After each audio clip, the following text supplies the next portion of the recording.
Diversification is for morons or idiots or whatever you'd like to call them. So stick around. I'm going to talk about this quite a bit today. I know it's not Saturday. It was just on my mind and I wanted to get it out. As I said, I do this to get my thoughts out there. Once a week was kind of cool because I don't have everything to talk about every day. But seeing as I had something to talk about, I figured we'd talk about that today.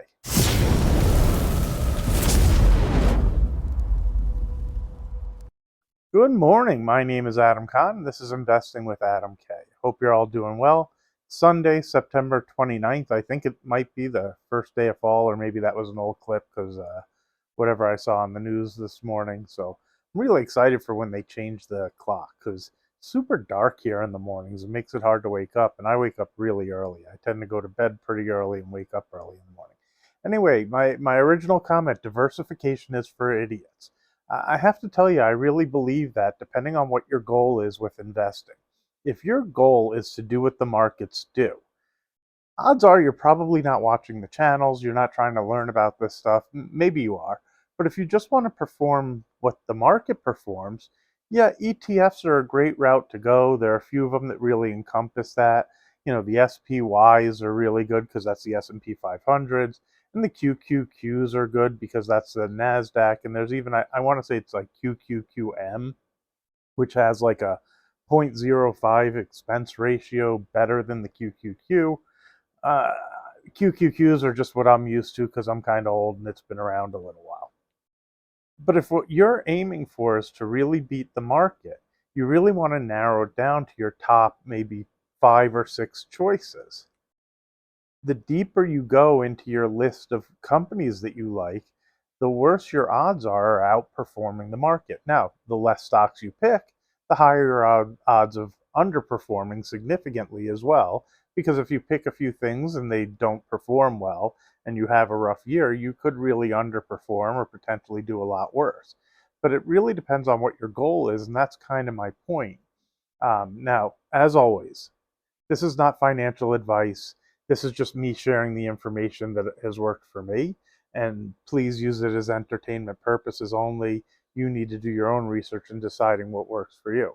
But what I want to do, at least with a specific amount of money, is really get pointy in that account and narrow it down to my top picks.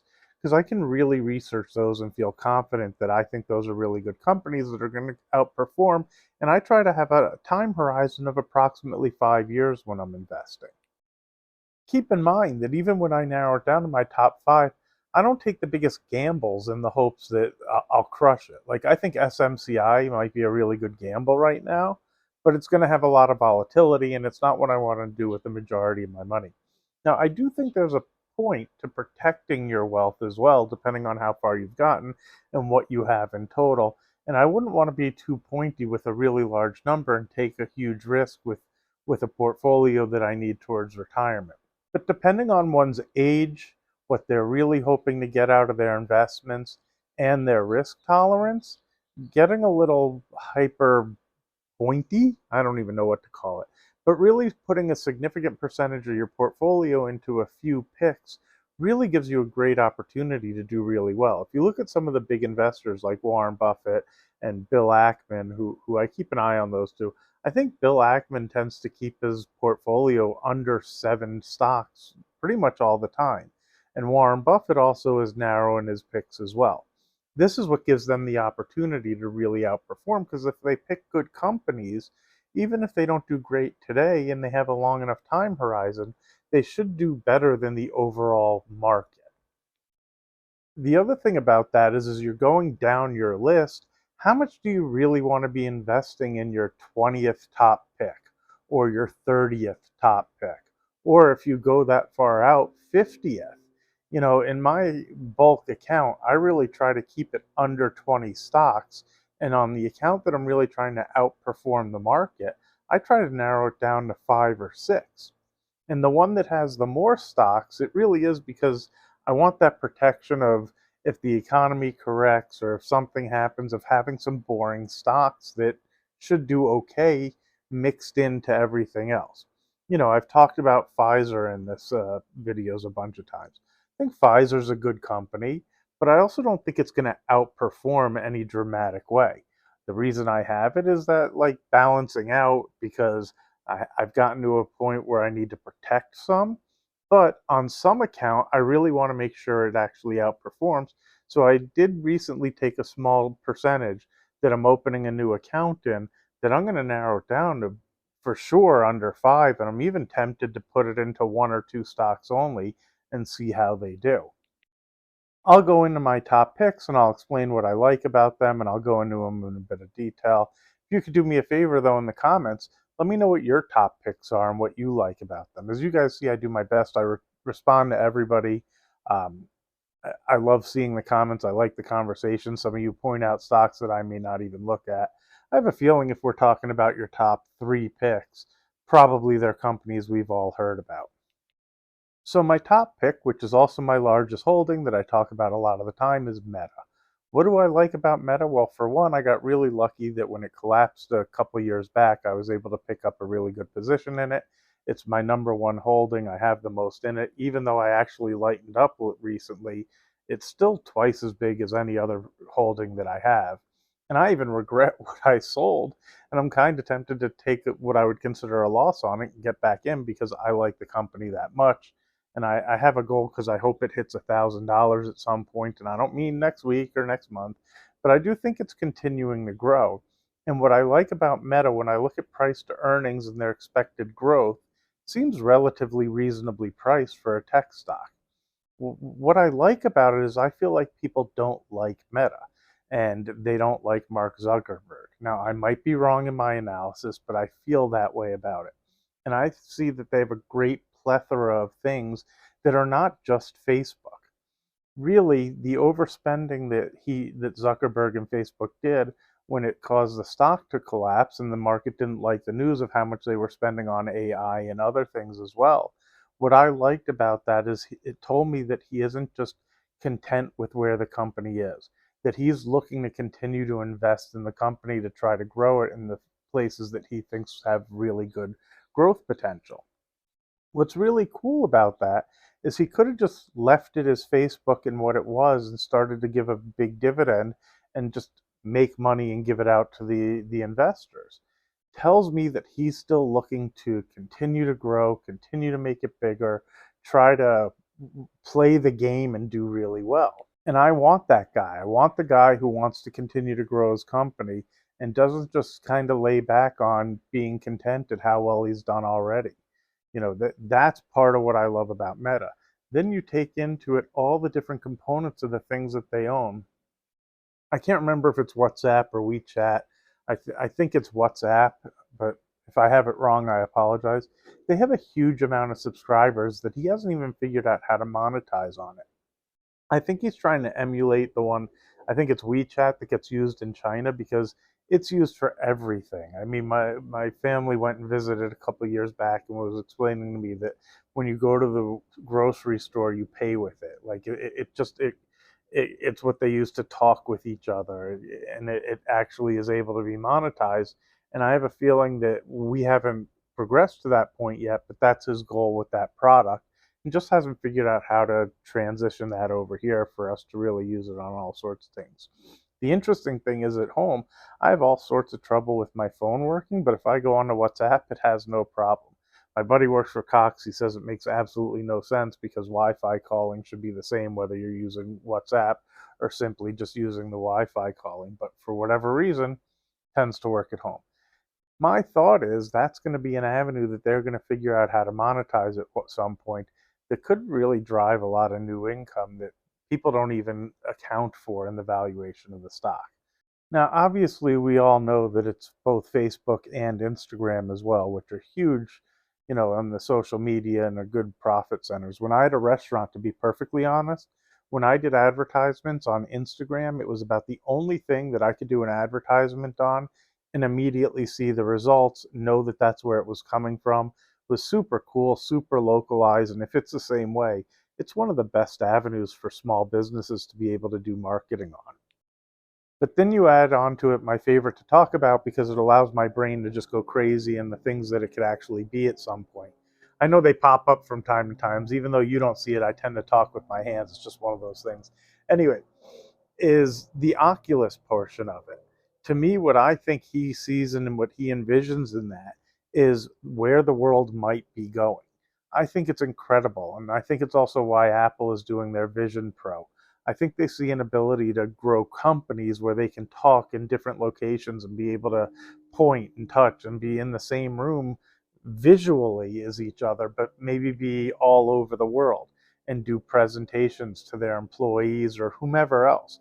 When it goes live, I see tons of opportunity to do sporting events. I talk about football all the time. It doesn't matter if it's basketball, baseball, tennis, whatever it is that people love. But how about being able to sell tickets to the Super Bowl, and you have center, midfield, first row seats, or geez, they might even have a setup like almost on the field. Then they have ones that are set at the end zones. They have other options that are up higher up, and you'd actually pay more or less depending on where you're sitting, watching on your Oculus, sitting in your house to be at the Super Bowl. In fact, even at halftime, you may be able to get the best seats in the house being able to sit right by the stage or a little further back or whatever they do with it, again, with different price tags for where you are and what you're paying to be a part of that. I even picture an opportunity for advertisers to be able to sell pizza or wings or beers or whatever it is that they're selling at these events to be able to be delivered at your house. And they're paying to be able to put up right in the corner or wherever it is. Same way as like a hot dog guy might be walking around at a stadium going, hot dogs, can I eat? Whatever it is that you can envision, they can then put an advertisement to sell it to you and have it delivered to your house. See these as incredible opportunities for to be able to drive profits. And then even some of the great things that I envision for being able to do that just would be really amazing is when I think of education. How great would it be if Mark Roper, I think I have the name right, that science guy who makes it super fun and does the things in his backyard of like squirrels, and he does the foam that explodes but on a huge level and makes all these fun experiments. How cool would it be if he could teach your kids science for whatever grade is appropriate and keep them entertained? And he might be able to teach 2,000, 5,000 students, a huge number of kids all at the same time that are just at their homes on their Oculus. You then even wouldn't have to worry about school shootings and some of the safety issues. The only concern might be social, people getting out and talking to each other, because I don't like to think of a world where people are just on their machines and never go out and never do anything. But maybe there's a solution for that, to have a social structure so that the people or kids get around each other and they're still able to connect on an actual one-on-one, or be in an environment where there's 20 or 30 or 40 of them at a time. There still should be a way to keep it safe and make it better for society. But I do see some huge advantages in being able to get kids education in a way that would just be incredible. It could just be kind of that next level as to what homeschooling has become with some of these online schools and things like that, where you just go on the computer, you have your assignments, you work on them at your own pace, and you're able to move quicker than typically what the schools are doing already. And it's a pretty good ability. And look, I've thought about it in my fantasy world. I just don't want to take my son away from the social aspects and his group of friends, because it would be really nice if he was going to school online, because I'm able to work off a computer, not the YouTube, but I do mortgages. And really, after COVID, it kind of forced us to be able to work from home. And that allows me the opportunity to work anywhere in the world. And what I love about that is our vacation time could be whenever we see great opportunities and not just when everybody gets their school breaks. That's silly extra, but for me, that would be super cool to be able to travel and spend time with everybody, and him still be able to keep up with education and do the things he needs to do that. Now, those are just some of the reasons I really love Meta. Again, it's my top pick. If I were putting together the portfolio with the top just three, four, five, that's still number one in my picks and what I would put a good portion of the portfolio into. Number two on my list would be Amazon. Oh my God, Amazon has so many companies that people don't always realize go into Amazon. But Amazon is a great company. It's a huge conglomerate. It's kind of funny that, the Department of Justice isn't talking about going after them as a monopoly. Now, that doesn't mean they should. I think it's silly with the one with Google. Anyway, that's a separate issue.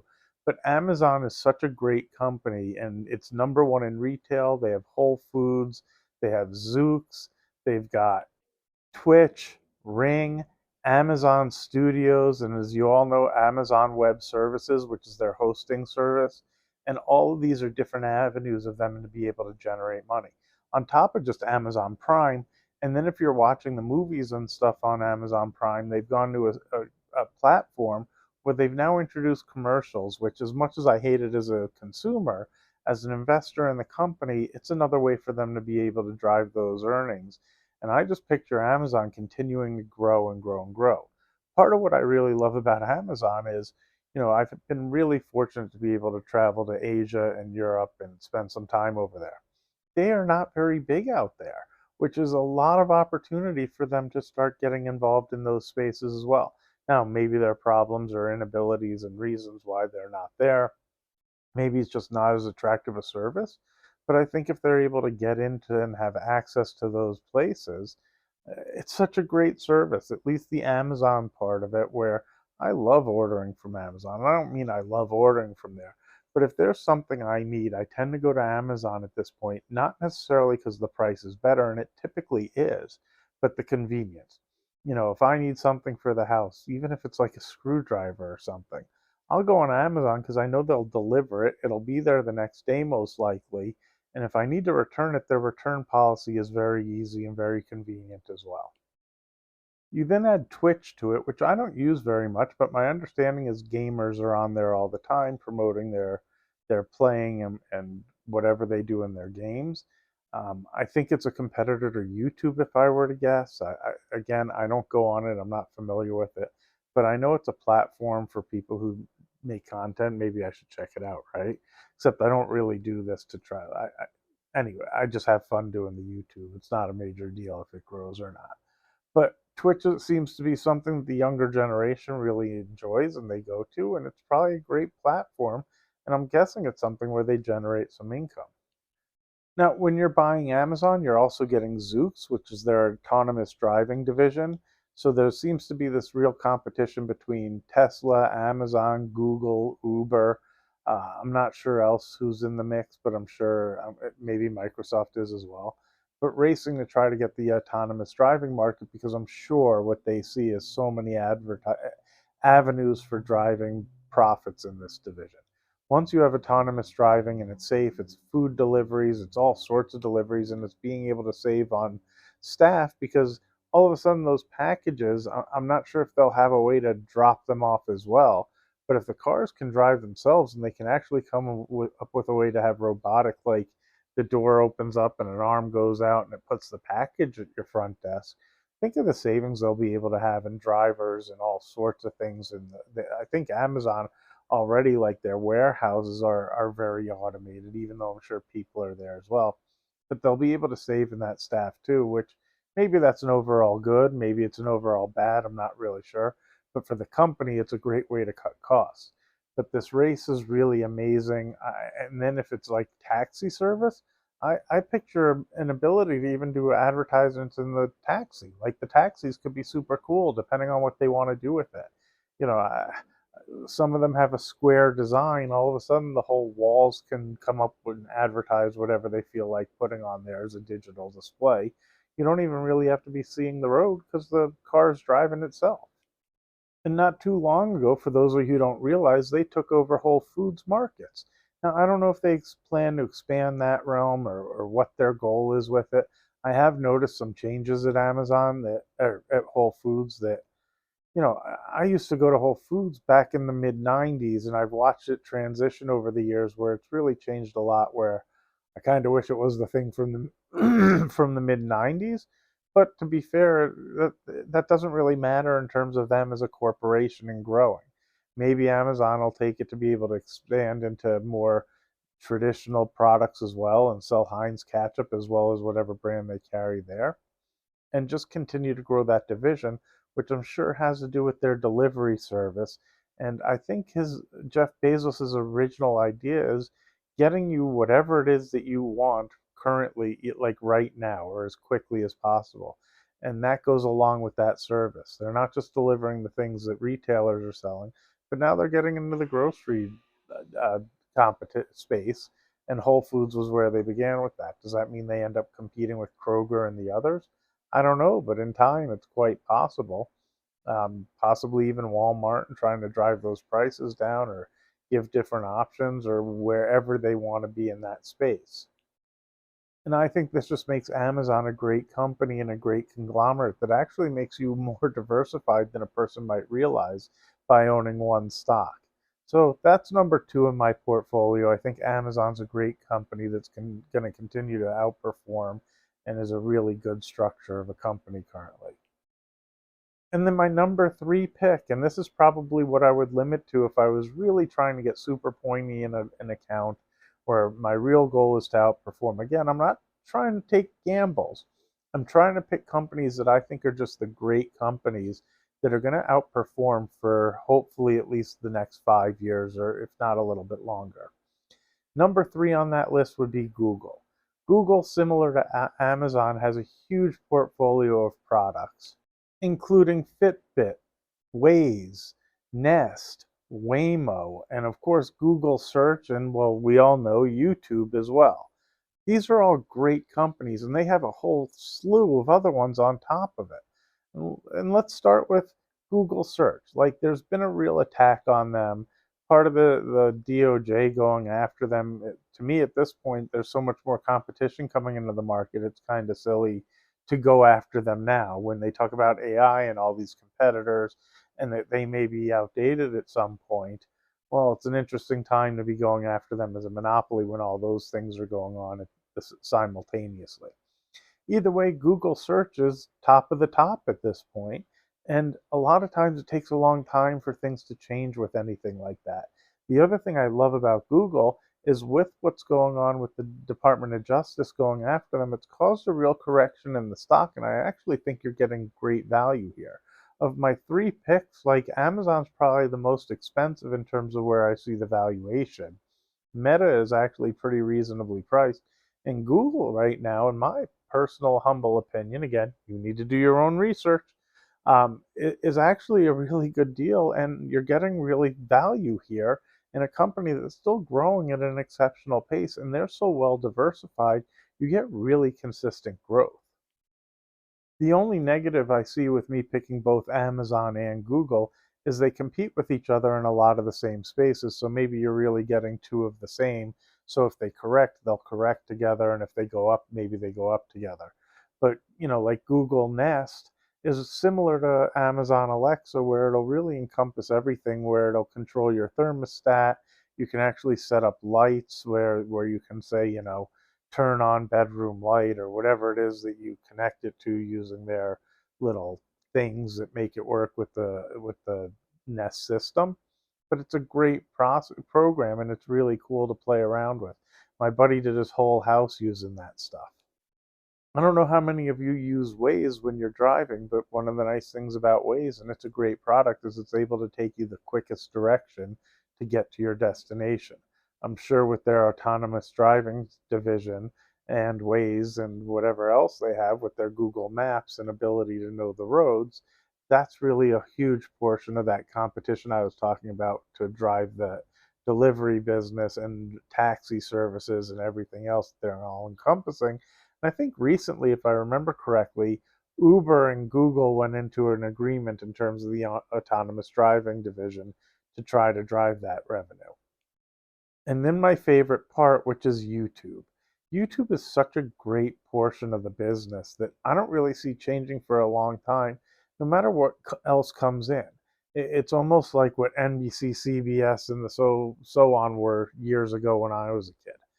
If there's competition, even if it's a better platform or whatever it is, YouTube has made such a good product that so many people already subscribe to. It'll take a long time for that to change, no matter what else comes along. I don't picture content creators just jumping ship and going to another platform. And for the viewers who are already watching the people they want to watch, well, if they're not jumping ship and going to some other platform because that's just the place to be, well, the viewers are going to continue to come to YouTube as well. I think YouTube's great. And between the advertisements, they drive a ton of revenue. It's a huge portion of Google. And I don't really see what'll slow that down in terms of growth. It started with my son. He was watching everything on there. And then I noticed over time, my wife and I, who are much older, started gravitating away from regular TV onto watching YouTube. We watch most of our content on YouTube at this point, and when the TV's on, it's generally in the background. And sometimes it's just the news or a movie or whatever it is, but we find ourselves on YouTube watching videos. And I watch other people who do investment advice because I like it. That's what I want to pay attention to. And some people have really good content, some don't. Some are super entertaining, even though I don't think they give the greatest advice. I still watch their channels, which is why their channels do so well, even though I don't think they give the greatest advice. So if I really wanted to outperform the market and I was trying to narrow it down to the top stocks, that would be what I put in my portfolio. I would have Meta, Amazon, and Google, and that would be my entire portfolio. I might add to it something like Nvidia that I actually think is pretty fairly priced right now and still has a ton to grow because AI seems to be legitimate. When you listen to the tech guys start talking, they get super excited about it.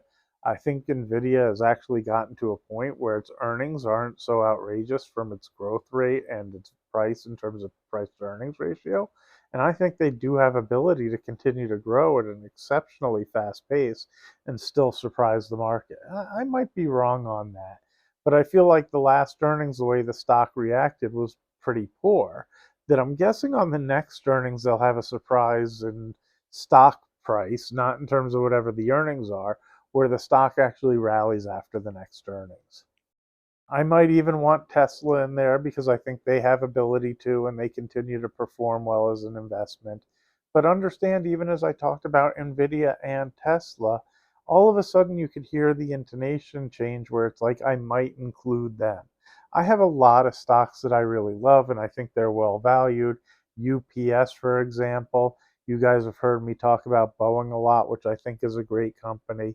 But as you get more and more companies in your portfolio, the chance of really outperforming the S&P 500, which we all use as a benchmark, diminishes because you're just getting more diversified and you're going to have a better chance of just performing what the market does. Now, on my set it and forget it portfolio, the one where I put a bulk of my money, I tend to just do what the market does because I do diversify a bit. I still try to narrow it down to about 20 stocks that I think are really good and hope to outperform. But since it's a larger sample size, if I'm getting into different sectors and having what I think is best in that sector, even if I outperform, it's not like I'll crush the market. The way to crush the market, if that's the goal, is to narrow it down to the ones that you think are best and then hope that they are best and they really outperform. Now, if you sent me back in time to where I was super young and gave me an opportunity, I really might just pick one thing that I thought could be the next it, whatever that is, because maybe I get lucky and it really pays off and it gives me a lot of time to get invested and save in the future if it doesn't hit and doesn't do what I would hope. Problem is, when you take a risk like that, you could really lose your money.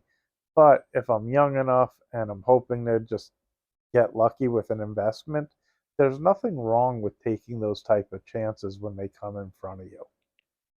Some of my greatest investment regrets are those opportunities that came around and I scared myself out of it or I never even really did it. And there were a few of them that came around that really turned out to be a great investment that I didn't participate in.